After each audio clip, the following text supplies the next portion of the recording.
Experiencing no internet, blinking lights, or slow Wi-Fi with your Spectrum router can be frustrating.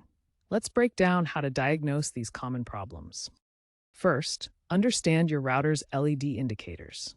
A steady blue power light means everything is generally okay. Blinking upstream downstream lights usually indicate syncing issues with Spectrum's network, potentially due to cable problems. Flashing Wi-Fi lights simply mean there's network activity. If you have no internet, start by checking all physical connections: coaxial cable tightness, aim for 20-25 in-pounds of torque, Ethernet cables, and power cords. Make sure no pins are bent or ports damaged. A loose connection is a frequent culprit.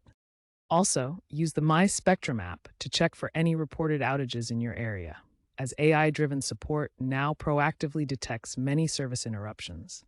Finally, power cycle your equipment. Unplug both the router and modem for 30 to 60 seconds, then plug the modem back in first, followed by the router once the modem is fully online. Once you've diagnosed the issue, let's explore solutions.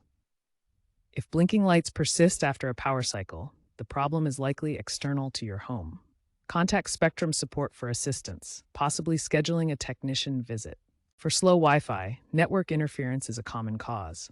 Spectrum routers often auto-switch between 2.4 GHz for longer range and 5 GHz or 6 GHz bands for faster speeds, but manual channel selection can improve performance. Access your router settings, typically at 192.168.1.1 in a web browser, and look for channel selection options. Also, ensure your router's firmware is up to date. Most Spectrum routers have automatic updates, but you can check in the settings. Finally, consider router placement. Keep it away from microwaves and other electronic devices that can cause interference. If you have a larger home, consider using Spectrum's Eero-compatible mesh Wi-Fi systems to eliminate dead zones and improve overall coverage.